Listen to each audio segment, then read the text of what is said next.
All right, now we're going to kick off my Jean-Claude Van Damme review series.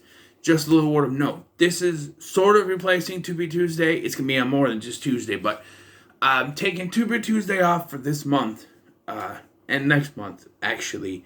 No, not next month. This month I'm taking it off. Next week, well, next month. Let me start again. I'm taking Tubi Tuesday off for this month because next month I'm taking a break, and next month I'm doing Christmas movies for each Tubi Tuesday to go along with, a holiday. So, want to do more just random reviews, and I'm working on the Jean-Claude Van Damme reviews, which will be spread out throughout the month.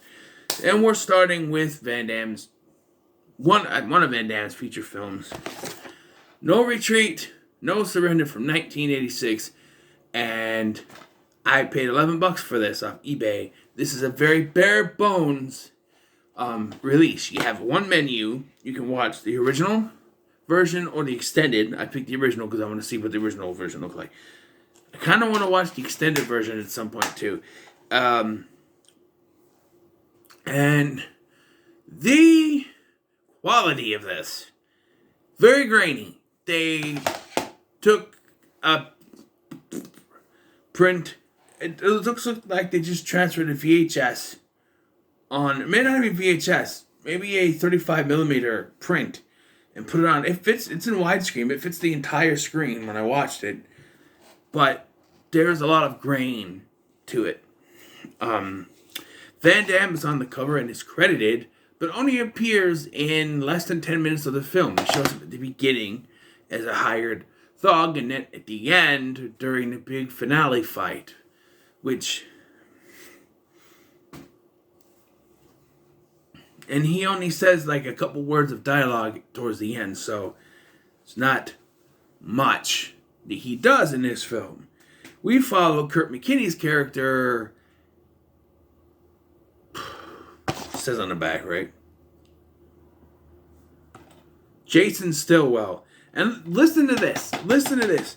Ivan the Russian Butcher Krasinski, Jean-Claude Van Damme, faces off against Jason Kid Karate Stillwell, that's never said in the film, his name, in a do-or-die battle between good and evil.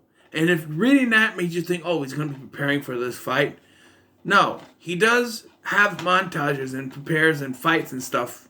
But he has nothing to do with it. Van Damme has nothing to do with it. And this, he doesn't wear white when he fights him. He wears red. So I don't understand. I could be at the beginning where he's wearing white, I guess. But Van Damme's in his white, I don't know. Apparently this poster was made after Van Damme became big, and I can see that. It's like Rocky IV. This movie has a bunch. There's Rocky IV, Karate Kid, even Back to the Future, if you believe it. And you're sitting there going, huh? How does Back to the Future factor in? Well, the score. I was in the other room looking at movies, because I like to listen sometimes. I had to go in the other room to look at movies for something else I'm going to do later. And I heard the score go, dun dun dun dun dun dun dun dun dun dun dun dun, and I went, wait, did I put the wrong, what, did the movie, did it change movies? No, they rip off the score to Back to the Future in this. No, it's Rocky IV, Back to the Future, Karate Kid, I should say, and yeah, with a little Michael Jackson and some Bruce Lee. So the story here is Jason, his father is pressured on by the mob. His father is his karate sensei and owns a karate joint and is pressured by the mob, right? So they move from Los Angeles to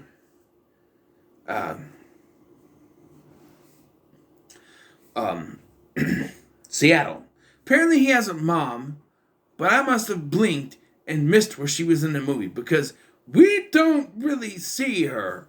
I guess there's one scene when they're moving, you see her, but other than that, no.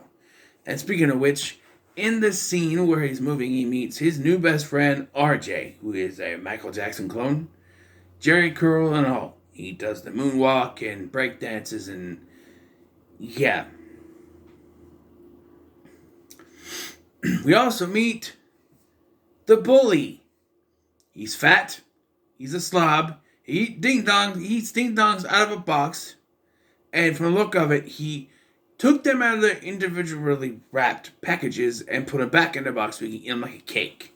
He is a slob. There is a scene that he's at like like a burger timer thing, I think it's called, and he's eating a burger and he slops over and he goes. I'm just like, and he wears a red shirt in this scenes, and he's got blonde hair, and his name is Scott. And I'm sitting there going, I'm offended. I'm offended by this. I wasn't even born yet, and they're already making fun of me. I mean, come on. This is that terribly. He's the worst character in the movie by far, because he turns everyone against Jason for no reason other than he's a Bruce Lee. He likes Bruce Lee, but he goes to karate dojo. So do these guys, and they just hate on him. Scott and RJ go to the karate dojo where not Scott, Jason and RJ go to the karate dojo where Scott happens to be there, and he lies to the sensei's face, Sensei Dean, telling him, oh, he said that Seattle karate isn't as good as Los Angeles karate. That's how the fight started, when it was really Scott that started the fight.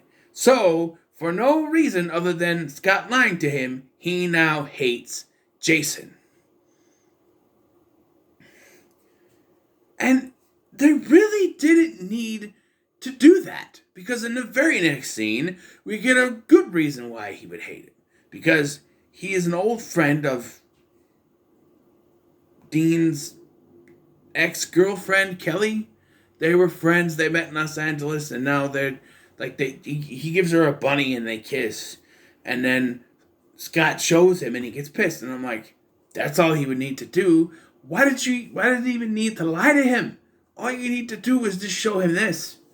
And you got him on your side. I don't get the scene with the lying. It makes no sense given this scene. So, I don't know. From this point on, Dean kicks his ass and then he runs off. And for a movie called No Retreat, No Surrender, which they do yell out quite a few times, there's a lot of running in this. Like, he runs away from this. He goes home. He gets yelled at by his dad, who rips up stuff, and then he runs off to RJ's house. And RJ's there. He's apparently doing his hair. And they take his Bruce Lee stuff to an abandoned house. Okay, couple things. His dad didn't see him come back home to get his stuff. And you're just going to leave it at an abandoned house and hope nobody moves in or tears it down. Nope, just put it all there. So something I have neglected to mention is that apparently Bruce Lee's grave is in Seattle. I don't know if that's true. I forgot to look it up. But of all the places, Seattle, okay. So RJ takes him there, and he brings him flowers, okay. And then later, after he gets his ass kicked by Dean, he goes back, and he beseeches him for help. He's dead, you know. And then it happens. It happens. He goes to the house, the abandoned house, you know, RJ. RJ leaves, and then he passes out. When he wakes up, and he is awake, because we do see later, the ghost of Bruce Lee shows up to teach him karate.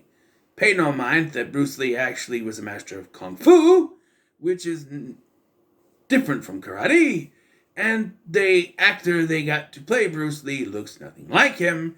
and is dubbed in English, which means that this guy was speaking Chinese the entire time, which Kirk McKinney does not speak, which means neither of them knew what either of them were saying, and this guy is dubbed in English. Apparently, this guy was a stunt double for Bruce Lee in a couple movies. Doesn't look anything like him from the front. Behind, maybe, but no. And Bruce Lee's ghost is teaching him, and Jason is the only one that can see him because RJ shows up and can only see Jason training by himself.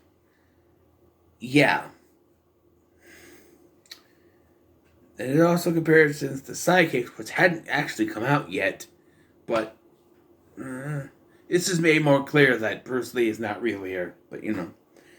And then the mob just so happens to show up in Seattle, and they want to take the fighting dojo that Kelly's brother owns, the dojo that Jason and RJ went to earlier, where Dean works. They want it. And he says no, but they agree to a fight. 3 of their Seattle fighters versus 3 of his fighters. And if you're thinking, okay, something's going to happen to one of them, because they show there's 3. There's Dean, there's Frank, and there's Ian. One of them's going to, maybe Frank's going to get hurt, or Dean, or, they're going to, Ian's going to realize that Jason's not a bad guy, and Dean's going to get kicked off, but no. That's not what happens. In the most ridiculous way, it's just so stupid how to do this. It's not stupid, but it's just, I don't know, it made more sense the way I said it, But, so, this whole climax is really kind of, so we set it up where it's 3 guys versus 3 guys. Just 3 random guys versus 3, the Seattle guys, Frank, Ian, and Dean, right? Before they can even get started, the gangster guy comes in and says, hey, how about this? How about you 3 will each face 1 guy? And if you beat him, you get to keep your dojo. But if he beats all 3 of you, I get the dojo. Remember that. If he beats all 3, if he beats Frank, Dean, and Ian, they get the dojo. Remember that. Just remember that. And this is the part where Jason, his dad, and RJ show up because his dad is now supportive of him because he saved his dad's life from some goons. So, hey, you saved my life with karate. It's okay. And he gets really pissed. And he's watching this. And Kelly is there too. He tries to tell Ian, hey, I fought that guy. He's tough. He goes, don't worry about it. We can take him. He's cake. He's cake. They then proceed to get their asses kicked. Dean goes first. Gets his ass kicked, of course. Here goes Frank. Gets his ass kicked. And so Ian gets in. Ian fares a little bit more than the others. But ultimately gets his ass kicked. But Kelly interferes, and he pulls on Kelly's hair. This is when Jason has enough and rushes in and starts to fight him. Now, remember what the rules were. If he beats Ian,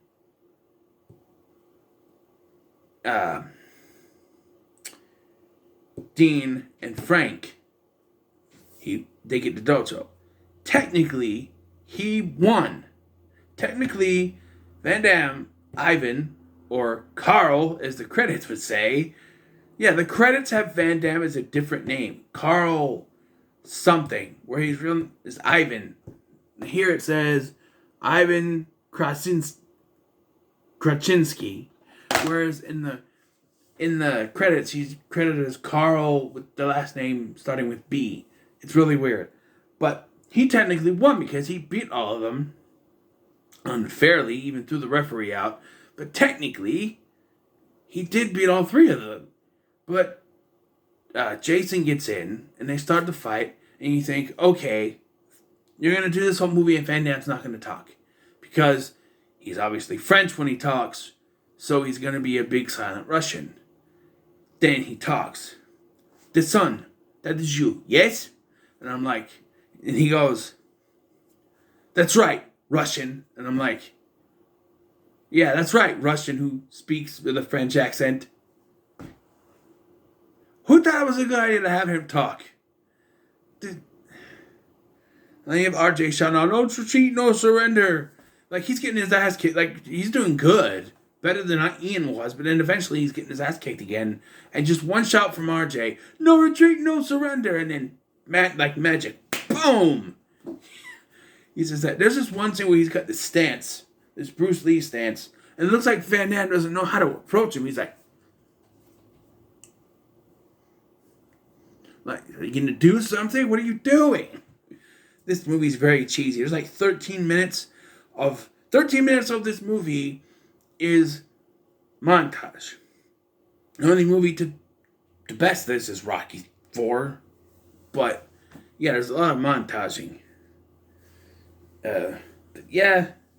And then Kurt McKinney is the character, is the actor's name, but Jason ends up winning, of course he does. And then they just celebrating by throwing him up in the air. And I'm sitting there going, oh, it's a dream. He's going to wake up in that house.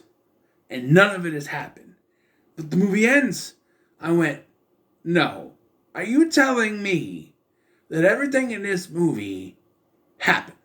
Like, you're telling me that they're going to end on that, and I'm supposed to believe that it actually happened. Like, they're throwing him up in the air. Even Dean is happy. I'm like, this has got to be a fantasy. He's going to wake up in the house, and it was all a dream, right? That would be a twist ending. No, they end like all this happened within the context of the film, and I'm like, with that kind of ending, you're going to make me believe that? He doesn't even get to kiss the girl one more time. I mean, he wins, they all flood the ring, and they're thrown up in the air. Okay, this movie is cheesy as all hell. It's cheesy 80s fun. And for a movie like that, there's only one rating I can give it. I have to say that No Retreat, No Surrender is so bad it's good. I gotta say, there's just so much cheese in this. Even I would think that's enough. And I'm a man who loves cheese in more ways than one. But, yeah, I gotta say it's a so bad it's good movie. It really is. Those kinds of movies, when you kind of ripping off Karate Kid and Rocky 4 and Back to the Future sometimes, and Michael Jackson and Bruce Lee. Yeah. So what are your thoughts on No Retreat, No Surrender? Let me know in the comments below. Make sure to like, share, and subscribe. Thank you for watching. I've been Scotty, and I'll see you in the next one.